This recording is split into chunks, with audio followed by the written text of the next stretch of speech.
Bom dia, pessoal. Nós somos alunos do 8º ano e vamos fazer um Torta na Cara sobre Revolução Russa. E agora vamos para a primeira pergunta. Qual era o lema do Lenin? Pão, terra e paz. Acertou. Chora com mais.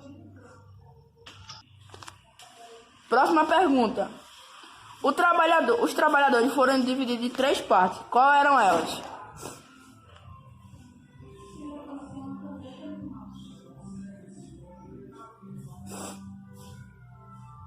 Trabalhador, proletário e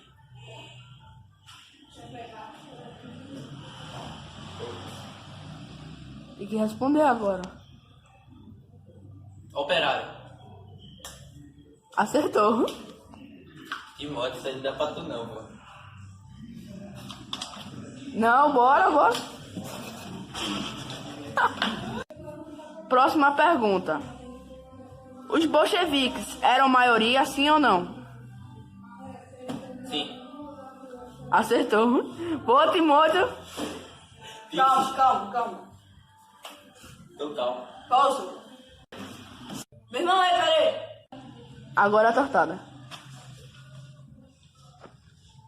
Vamos dar um corte aqui para ele se lavar, né? Limpar, quer dizer.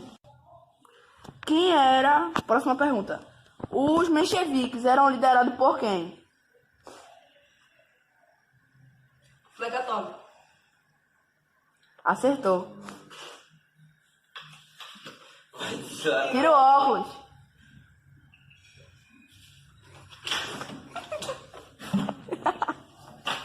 Mão na orelha. Última pergunta. Vai. É de sim ou não essa? Os camponeses eram... A maioria dos camponeses eram analfabetos? Sim. Acertou. Não é possível, não. Não, pô, foi rapidez, meu irmão. Bora, vem aqui. Pera aí, eu falo amizade, tá ligado? Tá gravando, bora? Então, galera, esse foi o Torta na Cara.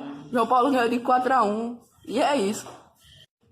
Agora vocês vão ficar com o vídeo do Tarsila falando sobre a Primeira Guerra Mundial. Eu vou falar sobre a Primeira Guerra Mundial e a Revolução Russa.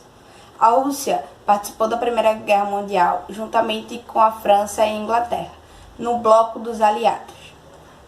Nesse período, a Rússia estava passando por algumas crises, entre elas desabastecimento, fome e inflação. A Revolução Russa derrubou um governo abolicionista e criou o primeiro Estado comunista do mundo, a União das Repúblicas Socialistas Soviéticas. Em 1917, a Rússia destronou Tsar Nicolau II, que ocupava o trono russo há mais de 20 anos. O imperador e toda sua família foram executados cerca de um ano mais tarde, enquanto estavam presos.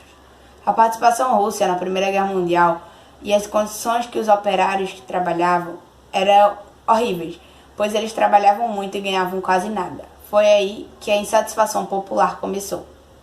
O grande líder revolucionista da Revolução Russa foi Vladimir Lenin, ou simplesmente Lenin. Ao contrário do que muitos pensam, ele era da elite e vivia na família rica. Lenin entrou na política no começo da sua vida adulta. Aos 16 anos, ele ainda era mais ligado à religião.